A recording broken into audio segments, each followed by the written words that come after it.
નમસ્કાર વિદ્યાર્થી મિત્રો, હવે આપણે આગળનું ચેપ્ટર ચાલુ કરીએ છીએ.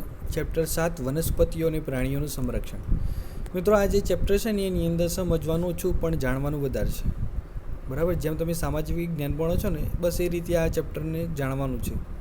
બરાબર, તો જુઓ, આપણે જોયું કે ધોરણ 7માં બુજો તેમજ પહેલીએ પ્રોફેસર અહેમદ તેમજ ટીપુ સાથે જંગલનું ભ્રમણ કર્યું હતું. તે પોતાના સહાધ્યાયીઓ સાથે તેમના અનુભવો વહેંચવા બહુ ઉત્સુક હતા.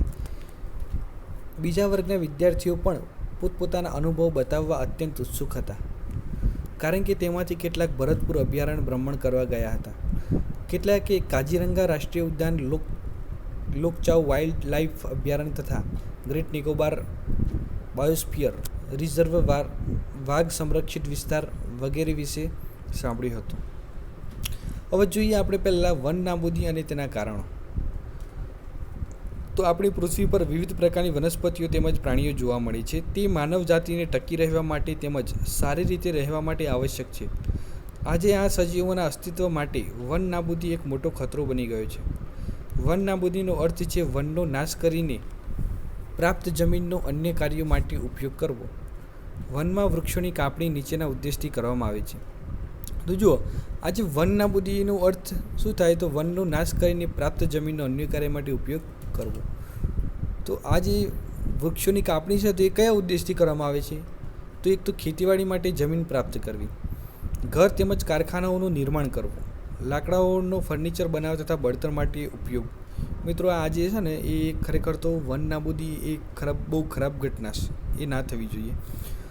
દાવાનળ તેમજ ભયંકર દુષ્કાળ પણ કેટલાક કુદરતી વન નાબૂદીના કારણો છે. હવે તમને ખબર હશે કે આ જે દુષ્કાળ હોય ને તો એ દુષ્કાળ એક વન નાબૂદી માટેનું ભયંકર કારણ છે. એના કારણે પણ વન નાબૂદી થતું હોય છે. હવે આપણે આગળ જોઈએ વન નાબૂદીના પરિણામો. જો પહેલી તેમજ બુજુએ વન નાબૂદીના કારણોના પરિણામને યાદ કરવાનો પ્રયાસ કર્યો. તેમને યાદ છે કે વન નાબૂદીથી પૃથ્વી પર તાપમાન તેમજ પ્રદૂષણના સ્તરમાં વધારો થાય છે. તેનાથી વાતાવરણમાં કાર્બન ડાયોક્સાઇડના સ્તરમાં વધારો થાય છે.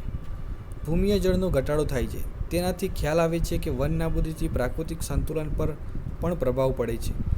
પ્રોફેસર અહેમદે તેમને બતાવ્યું કે જો વૃક્ષોની આ પ્રકારે કાપણી ચાલતી રહી તો વરસાદ તેમજ ભૂમિની ફળદ્રુપતામાં ઘટાડો થાય છે. તેનાથી વધુ પ્રમાણમાં પૂર તેમજ દુષ્કાળ જેવી કુદરતી આફતોની સંભાવના વધી જાય છે. યાદ રાખો કે વનસ્પતિને પ્રકાશ સંશ્લેષણ માટે કાર્બન ડાયોક્સાઇડની જરૂર હોય છે. ઓછા વૃક્ષોનો અર્થ છે કે કાર્બન ડાયોક્સાઇડના ઉપયોગમાં ઘટાડો થવું, જેનાથી વાતાવરણમાં તેની માત્રા વધી જાય છે. કારણ કે કાર્બન ડાયોક્સાઇડ પૃથ્વી દ્વારા પરાવર્તિત ઉષ્મીય વિકિરણોને શોષી લે છે, એટલે કે તેની માત્રાના વધારાના પરિણામે ગ્લોબલ વોર્મિંગ થાય છે.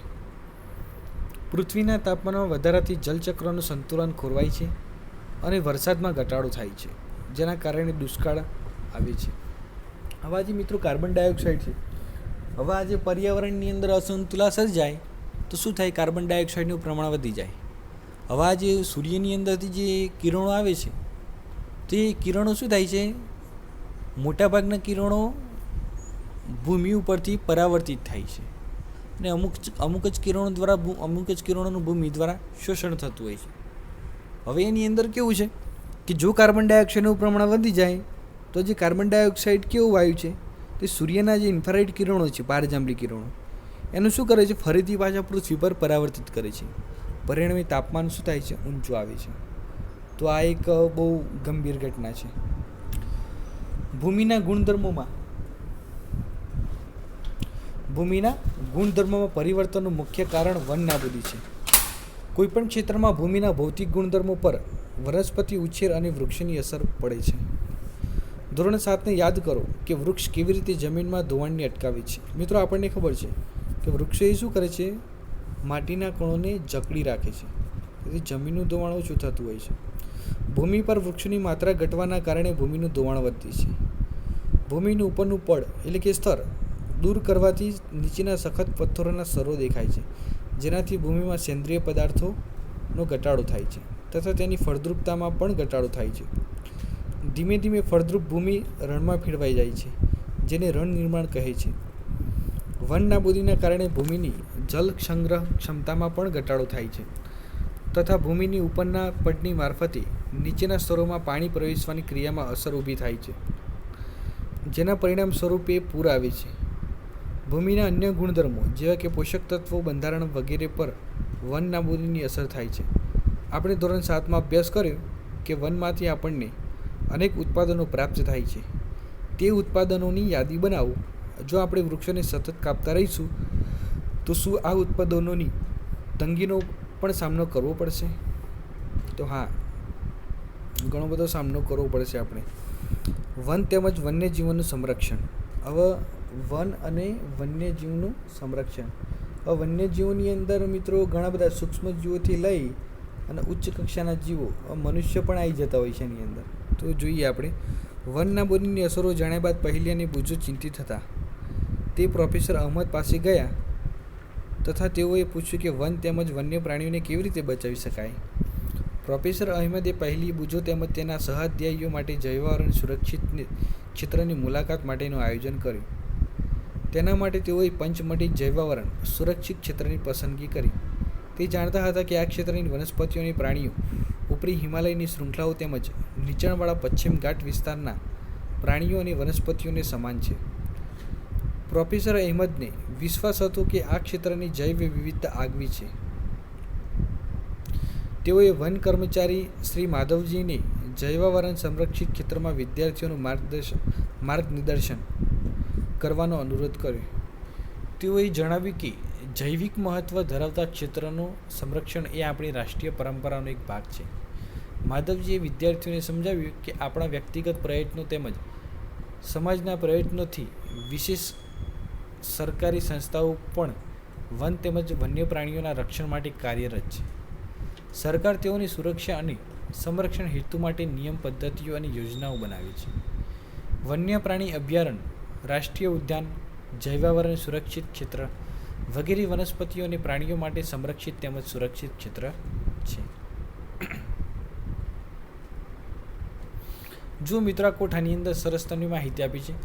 વનસ્પતિઓ અને પ્રાણીઓ તેમના નિવાસોને સંરક્ષણ માટે તેમને સુરક્ષિત ક્ષેત્ર જાહેર કરવામાં આવે છે, જેને શું કહેવાય? તો અભયારણ્ય કહેવાય. શું કહેવાય? અભયારણ્ય. રાષ્ટ્રીય ઉદ્યાન અને જૈવાવરણ આરક્ષિત વિસ્તાર કહીએ છીએ. વૃક્ષારોપણ, ખેતી, ચરબો, વૃક્ષોની કાપણી, શિકાર, ચામડું પ્રાપ્ત કરવા માટે શિકાર વગેરે આ ક્ષેત્રોમાં પ્રતિબંધ હોય છે. અભયારણ્ય. તો આ અભયારણ્ય શું છે? તો એવો વિસ્તાર જ્યાં પ્રાણીઓ તેમજ તેના નિવાસ કોઈપણ પ્રકારના ખલેલથી સુરક્ષિત હોય. અભયારણ્યની અંદર પ્રાણીઓ હોય ને ત્યાં કોઈ પણ પ્રકારનું ખલેલ પહોંચી શકે નહીં, એ સુરક્ષિત હોય છે. રાષ્ટ્રીય ઉદ્યાન તો વન્ય પ્રાણીઓ માટે આરક્ષિત ક્ષેત્ર જ્યાં તે સ્વતંત્ર રૂપે નિવાસ તેમજ પ્રાકૃતિક સંસાધનોનો ઉપયોગ કરી શકે છે. આ રાષ્ટ્રીય ઉદ્યાન છે કે જ્યાં જે પ્રાણીઓ છે ને એમના આરક્ષિત ક્ષેત્ર કરેલું છે, એટલે કે જ્યાં સ્વતંત્ર રીતે પોતાની રીતે હરીફરી શકે છે, બરાબર, અને એનો સંસાધનનો ઉપયોગ કરી શકે છે. જૈવાવરણ આરક્ષિત વિસ્તાર વન્યજીવો, વનસ્પતિઓ તેમજ પ્રાણીઓ અને તે વિસ્તારના આદિવાસીઓનો પારંપરિક રીતે જીવન પર્યાય હેતુ માટે વિશાળ સુરક્ષિત વિસ્તાર એને જૈવાવરણ આરક્ષિત વિસ્તાર કહી શકાય. જૈવ આરક્ષણ વિસ્તાર વિશે જોઈએ આપણે. પ્રોફેસર અહમદ તેમજ માધવજીની સાથે વિદ્યાર્થીઓએ જૈવ આરક્ષણ વિસ્તારમાં પ્રવેશ કર્યો. માધવજીએ સમજાવ્યું કે જૈવ વિસ્તારના રક્ષણ માટે જૈવ આરક્ષણ વિસ્તાર બનાવવામાં આવ્યા છે. જેમ કે તમે જાણો છો કે જૈવ વિવિધતા એટલે કોઈપણ ક્ષેત્રમાં જોવા મળતી બધી વનસ્પતિઓ, પ્રાણીઓ અને સૂક્ષ્મજીવોની વિભિન્ન પ્રજાતિઓ. કોઈપણ ક્ષેત્રનો જૈવ આરક્ષિત વિસ્તાર તે ક્ષેત્રની જૈવ વિવિધતા તેમજ સંસ્કૃતિને જાળવી રાખવામાં સહાયક હોય છે. કોઈપણ જૈવાવરણ આરક્ષિત વિસ્તારની અંતર્ગત અન્ય સુરક્ષિત વિસ્તાર પણ હોઈ શકે છે.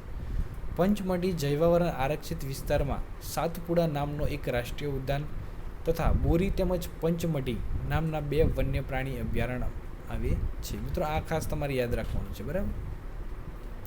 હવે તમને અહીં નકશો આપ્યો છે, જુઓ, પંચમઢી જૈવ આરક્ષિત વિસ્તાર, બરાબર, એનો અભ્યાસ કરજો તમે. પછી આવે છે વનસ્પતિ સૃષ્ટિ અને પ્રાણી સૃષ્ટિ. તો બાળકોએ ભ્રમણ કરતી વખતે જૈવાવરણ આરક્ષિત વિસ્તારની લીલોતરીની પ્રશંસા કરી. તેઓ ઊંચા શાકના વૃક્ષો તેમજ વન્ય પ્રાણીઓને જોઈને ખુશ થયા. પહેલીએ અચાનક એક સસલું જોયું અને તેને પકડવાનો પ્રયાસ કર્યો. તે તેની પાછળ દોડી. પ્રોફેસર અહેમદે તેને અટકાવીને સમજાવી કે પ્રાણીઓ પોતાના નિવાસસ્થાનમાં ખુશ રહે છે. આપણે તેને પરેશાન કરવા જોઈએ નહીં. માધવજીએ સમજાવ્યું કે કેટલાક પ્રાણીઓ તેમજ વનસ્પતિઓ કોઈ વિશિષ્ટ વિસ્તારમાં જોવા મળે છે. આવા વિશિષ્ટ વિસ્તારમાં જોવા મળતી વનસ્પતિઓને તે વિસ્તારની વનસ્પતિ સૃષ્ટિ અને પ્રાણીઓને પ્રાણી સૃષ્ટિ કહેવાય. પછી છે સ્થાનિક જાતિઓ. બાળકો ઝડપથી શાંતિપૂર્વક ગાઢ જંગલમાં પ્રવેશ્યા. બાળકો એક વિશાળ ખિસકોલી જોઈને આશ્ચર્યચકિત થઈ ગયા. આ ખિસકોલીની પૂંછડી મોટી પીંછાકાર છે. તેઓ તેના વિશે જાણવા ખૂબ જ ઉત્સુક છે. માધવજીએ જણાવ્યું કે તેણે વિશાળ ખિસકોલી કહે છે અને તે આ વિસ્તારની સ્થાનિક જાતિ છે. વનસ્પતિઓ અને પ્રાણીઓની એવી જાતિઓ કે જે એક જ ક્ષેત્રમાં વિશિષ્ટ રૂપે તેમ જોવા મળે તેને સ્થાનિક જાતિ કહે છે. કોઈ અન્ય વિસ્તારમાં પ્રાકૃતિક રૂપે જોવા મળતી નથી. કોઈ વિશિષ્ટ પ્રકારની વનસ્પતિઓ તેમજ પ્રાણીઓ કોઈ વિસ્તાર, રાજ્ય તથા દેશની સ્થાનિક જાતિ હોઈ શકે છે. માધવજીએ પંચમઢી જૈવાવરણ આરક્ષિત ક્ષેત્રમાં આવેલ સાલ અને જંગલી આંબાના ઝાડને બતાવીને સ્થાનિક વનસ્પતિઓનું ઉદાહરણ આપ્યું. બાયસન એટલે કે જંગલી બળદ, ભારતીય વિશાળ ખિસકોલી અને ઉડતી ખિસકોલી આ વિસ્તારના સ્થાનિક પ્રાણીઓ છે. પ્રોફેસર અહેમદે જણાવ્યું કે તેમના નિવાસનો નાશ થવાથી અને વસ્તી વધવાથી અને ત્યાં નવી જાતિઓને લાવવાથી સ્થાનિક જાતિના કુદરતી નિવાસ અને તેમના અસ્તિત્વને પણ જોખમ થઈ શકે છે.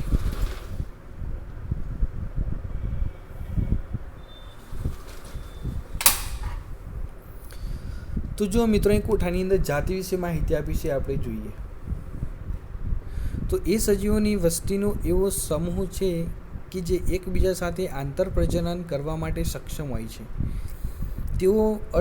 તેનો અર્થ એ છે કે એક જ જાતિના સભ્યો અને જાતિઓ સિવાય માત્ર પોતાની જાતિના સભ્યો સાથે જ પ્રજનનક્ષમ સંતતિનું નિર્માણ કરી શકે છે. એક જ જાતિના સભ્યો સામાન્ય લક્ષણો ધરાવે છે. તો મિત્રો આપણે આટલા સુધી રાખીએ છીએ. નેક્સ્ટ ટોપિક આપણે નેક્સ્ટ વિડીયોની અંદર જોઈશું.